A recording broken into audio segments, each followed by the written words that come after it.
안녕하십니까. 좋은 아침입니다. 자, 오늘 본문에는 또 한 번의 유명한 이야기가 등장을 합니다. 바로 사울의 아들 요나단이 다윗을 엄청 사랑했다라고 하는 이야기와 함께 그 반대로 사울도 다윗을 처음에는 사랑했지만 그 사랑이 변했다라고 하는 이야기가 등장합니다. 앞에서 말씀드렸던 것처럼 사울과 요나단은 부자지간이죠. 같은 집안 사람이고 같은 혈육임에도 불구하고 그러나 그들의 열매는 전혀 다르게 나타나고 있다라는 사실입니다. 같은 공간, 같은 시간 속에 존재하고 있었지만 그들이 맺은 신앙의 열매, 믿음의 열매는 달랐다라고 하는 것이죠. 요나단은 다윗을 하나님의 사람인 줄 알아보고 그를 친구로 삼아서 끝까지 그를 사랑해주는 친구로서 등장을 하게 됩니다. 그러나 사울은 우리가 다 알다시피 다윗을 처음에는 좋아하다가 그가 자기보다 더 사람들에게 인기를 얻는 것을 보자마자 그 마음이 변해서 시기하고 질투가 일어나면서 그때부터 이제 그를 모함하고 이제 죽이려고 달려드는 그런 모습으로 변하게 됩니다. 여러분, 그 요나단은 하나님의 마음을 알았기 때문에 지금 이 장면에서 요나단은 하나님의 마음을 알고 하나님을 끝까지 사랑하는 자의 표상으로서 등장하고 있는 것이고, 다윗은 이제 예수 그리스도의 표상, 하나님의 마음에 합한 자라고 나타나는 것이고, 반면에 사울은 그 하나님의 영이 떠나서 하나님의 마음을 알지 못하고 그 하나님을 향한 마음이 쉽게 변하는 그런 믿음을 잃어버린 자, 믿음이 없는 자의 모습을 보여준다라고 할 수 있겠습니다. 자, 그렇다면 이제 여기서 우리가 중요한 질문 하나를 던져봐야 되겠죠. 그렇다면 사울은 도대체 왜 이렇게 변한 것입니까? 그 변한 계기가 되는 사건이 있었죠. 바로 여인들의 노랫소리 한마디 때문이었습니다. 어떤 노래였습니까? 자, 18장 7절을 함께 보시죠. 이때 여인들이 춤을 추면서 노래를 불렀다. 사울은 수천 명을 죽이고 다윗은 수만 명을 죽였다. 자, 이 노래 가사 한마디 때문에 사울이 변하는 그런 계기가 됩니다. 그 사울의 마음속에 시기와 미움과 질투가 불타오르기 시작합니다. 이 장면 때문에 사울은 이제 죽는 날까지 다윗과 원수지간이 되는 것이죠. 자, 이 장면은 우리가 이렇게 이해를 하시는 것이 좋겠습니다. 역시 창세기부터 성경을 쭉 읽어오신 분들이라면 이러한 인간의 시기와 질투와 그 미움이라고 하는 감정이 단지 어떤 인간의 변화무쌍한 감정을 이야기한다라기보다는 이것은 영적인 거와 관련되어 있고 성경이 가르쳐주는 어떤 하나님이 우리를 구원하시는 그 과정으로서 이것을 이해하셔야 된다는 뜻이 됩니다. 자, 무슨 말인가? 인류 최초의 살인자가 누구죠? 가인입니다. 그 가인도 동생 아벨을 시기해서 죽여버렸죠. 그리고 창세기에 또 등장하는 요셉도 그 형들의 시기를 받아서 노예로 팔려가고 이제 죽음을 당할 뻔했죠. 자, 이게 뭘 말하고 있는 것이겠습니까? 성경은 계속해서 어제 말씀드린 것처럼 여인의 후손과 이 사탄의 후손이 계속해서 이제 싸움을 하게 되어 있는데 이 사탄의 후손, 뱀의 후손이 여인의 후손들을 계속 괴롭히는 일들이 성경에서 계속 반복되는 겁니다. 이것이 오늘날도 우리의 역사 가운데 계속 반복되고 있는 것입니다. 그래서 제가 그때 여러분한테 이런 말씀 드렸죠. 여러분이 예수를 잘 믿으려고 하면 할수록 무슨 일이 벌어진다고 그랬습니까? 이 땅에서 복을 받는다고 그랬습니까? 아닙니다. 사탄의 엄청난 공격에 직면하게 됩니다. 여러분이 진리에 가까워지면 가까워질수록 사탄은 여러분을 절대 가만히 놔두지 않습니다. 가인이 아벨을 죽이듯이 요셉의 형들이 요셉을 죽이듯이 지금 사울이 다윗을 죽이려고 하듯이 계속해서 예수 믿으려는 자들을, 진리 안에 거하려는 자들을 핍박하게 되어 있다라고 하는 사실입니다. 자, 그러면 가인은 왜 동생을 죽인 것입니까? 왜 시기하고 질투를 했던 것입니까? 잘 보세요. 가인과 아벨이 하나님께 제사를 드렸잖아요. 그런데 하나님이 아벨의 제사만 받으시고 가인의 제사를 받지 않으셨잖아요. 그 이유가 뭐라고 그랬습니까? 단지 가인의 제사가 뭔가 부족했기 때문이라고 그랬습니까? 뭔가 정성이 부족했기 때문입니까? 자, 여러분, 가인은 농부였다고 얘기하고요. 아벨은 양치는 자로 등장을 하거든요. 자, 그런데 여러분, 양치는 자는 정성을 다해서 양을 키워서 하나님께 드렸고, 가인은 뭔가 정성이 부족한 제물을 하나님께 드렸다. 이게 어떻게 말이 됩니까? 여러분, 농부가 1년 내내 농사를 지어서 열매를 거두기까지 얼마나 수고하고 얼마나 많은 땀을 흘립니까? 그죠? 그 정성이라고 하는 것은 이루 말로 표현할 수 없는 것이죠. 그러니까 만약에 하나님이 가인의 제사를 받지 않은 이유를 정성 부족의 문제로 이해를 하신다면 전혀 그것은 말이 되지 않는다는 거예요. 그렇다면 도대체 하나님은 왜 가인의 제사를 받지 않으신 겁니까? 그 이유가 바로 그 제사를 받지 않으시자마자 드러나죠. 가인이 어떻게 행동합니까? 그 하나님 앞에서 얼굴을 붉히지 않습니까? 여러분, 피조물이 아무리 하나님께서 그 예배를 받지 않으셨다고 하더라도 그 피조물이 창조주 앞에서 얼굴을 붉힌다는 것이 여러분 이게 가당한 일입니까? 이것은 뭡니까? 자기 의에 충만한 자의 모습을 보여주고 있는 거예요. 여러분, 죄된 인간의 속성이 뭔 줄 아십니까? 죄된 인간은 자기밖에 보이지 않는 거예요. 하나님의 영광, 하나님의 말씀, 다른 타인을 위한 사랑, 이것은 전혀 보이지 않습니다. 죄를 지은 인간의 특징은 자기밖에 보이지 않는 겁니다. 그래서 하나님이 이뻐하시고 하나님 마음에 합한 자로 등장하는 그 동생 아비엘이 미워 죽겠는 겁니다. 네, 시기하고 질투하는 마음이 생기는 겁니다. 그래서 그 아벨을 몰래 아무도 보지 않는 곳에 데려가서 죽이고 마는 것이죠. 그것이 바로 뱀의 후손들이 맺는 열매인 것입니다.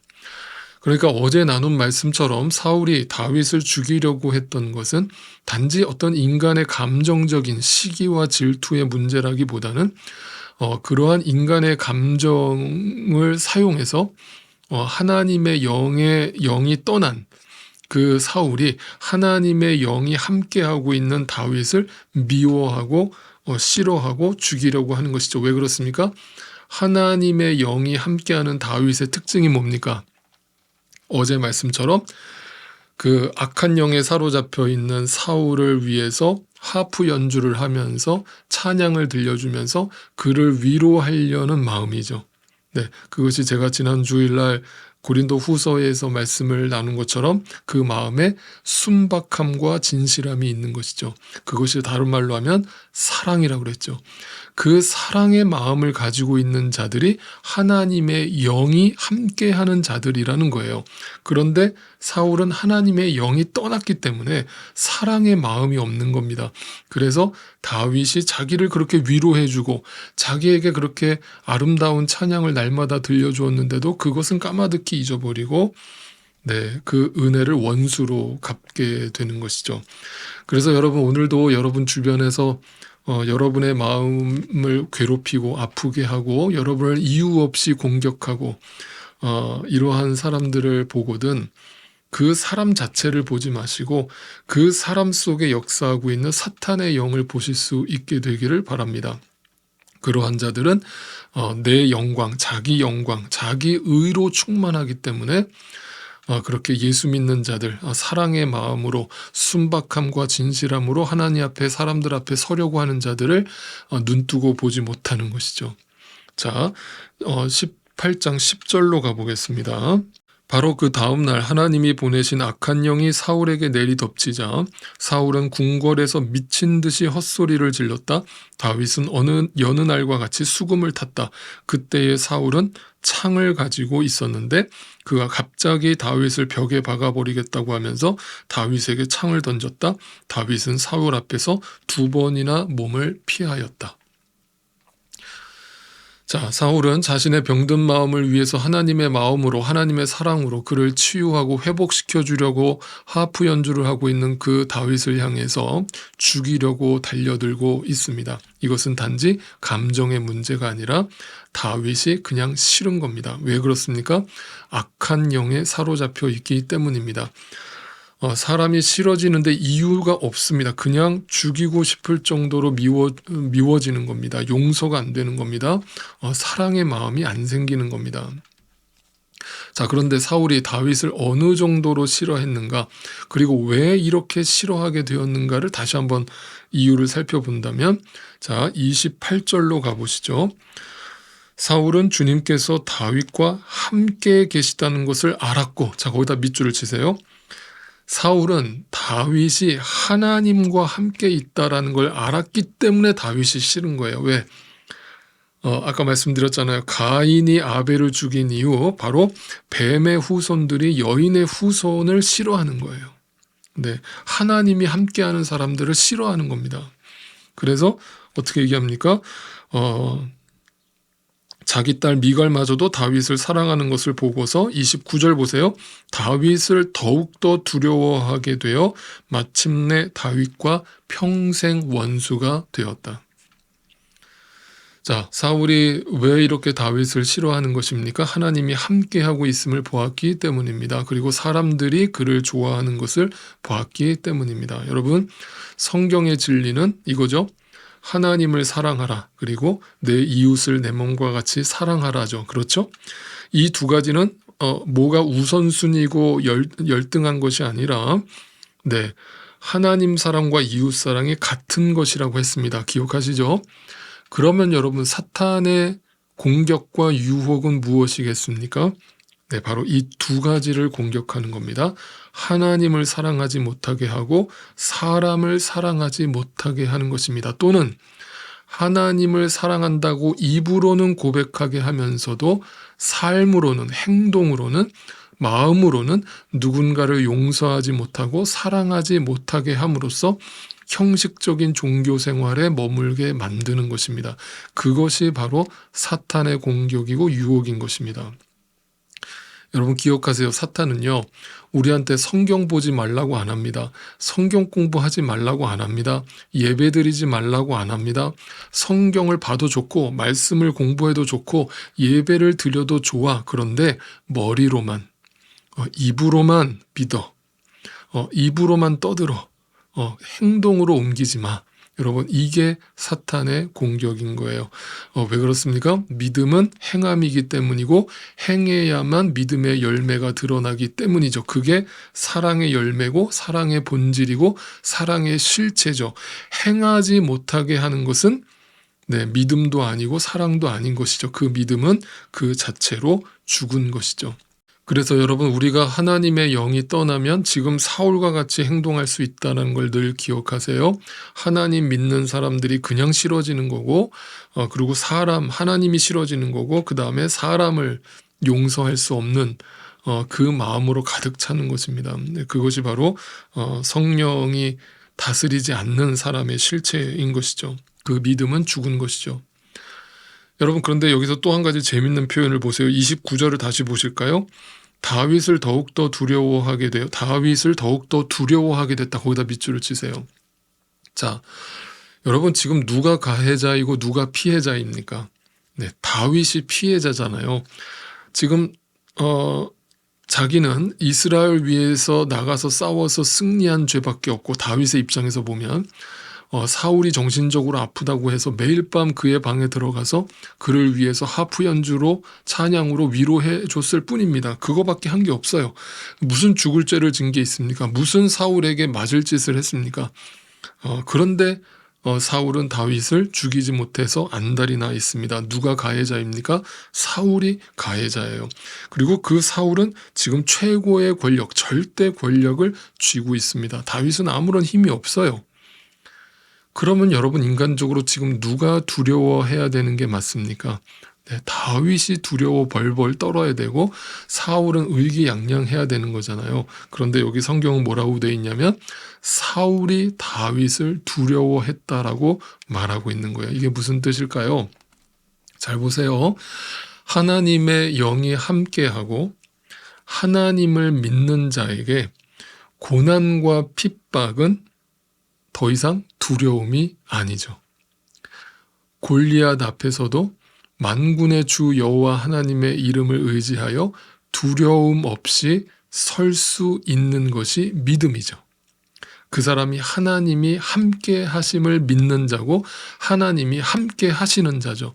그러나 하나님이 함께 하시지 않는 자의 특징은 뭐냐면 지금 사울처럼 다윗을 오히려 자기가 죽이려고 쫓아다니면서도 오히려 자기가 두려움에 사로잡혀서 살아가고 있는 것입니다. 반면에 다윗은 시편 23편에서 고백한 것처럼 내가 사망의 음침한 골짜기를 다닐지라도 주께서 나와 함께 하심으로 내가 두려워하지 아니하리로다 라는 고백을 할 수 있는 것입니다. 그리고 바로 이 여인의 후손의 축복을 누리는 자들이 성경 곳곳에서 등장을 하고 있는 것입니다. 그래서 신약 성경에서는 대표적으로 사도 바울과 그 함께 동역했던 동역자들이 어떤 이 세상의 핍박과 그 고난 속에서도 그 캄캄한 지하 감옥에 갇혀서도 하나님께 기도하고 찬양할 수 있었던 것입니다. 그들 마음속에 두려움은 없는 것입니다. 아무리 누군가 나를 해코지하고 아무리 나에게 핍박을 가해온다 할지라도 하나님이 나와 함께하고 계심을 믿음의 눈으로 바라보는 자는 하나님을 사랑하고 내 이웃을 내 몸과 같이 사랑하는 일에 두려움에 사로잡혀서 가만히 앉아서 입으로만 떠들고 있을 수는 없는 것입니다. 마음으로 찬양과 기도를 고백하면서 나에게 주신 사명을 이루어 가는 것입니다. 아시겠습니까? 이것이 바로 진짜 믿음인 것이고 이것이 진짜 신앙의 힘인 것입니다. 그 신앙의 힘은 오직 한 가지, 하나님이 지금도 나와 함께 하고 계심을 믿는 것입니다. 여러분, 오늘도 나의 영광, 나의 의가 펄펄 살아서 사울처럼 하나님을 사랑하지 못하고 사람을 원수로 삼고 사람을 품지 못하는 그 마음을 주님께 내려놓으시고 주님의 강권적인 능력으로 오늘도 주님께서 당신을 사로잡으셔서 어떤 상황 속에서도 두려움 없는 신앙으로 사랑하고 용서하고 하나님만을 의지하는 삶으로 승리하실 수 있기를 간절히 소원합니다. 여호와는 나의 목자니 내가 부족함 없으리로다. 그가 나를 푸른 초장에 쉬게 하시고 인도하네. 내가 사망의 음침한 계곡을 걸어도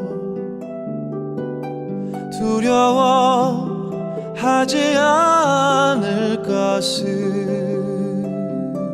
주의 지팡이와 막대기가 나를 지키며 주님 나와 함께 하심이로다. 여호와는 나의 목자니 내가 부족함 없으리로다. 그가 나를 푸른 초장에 쉬게 하시고 인도하네.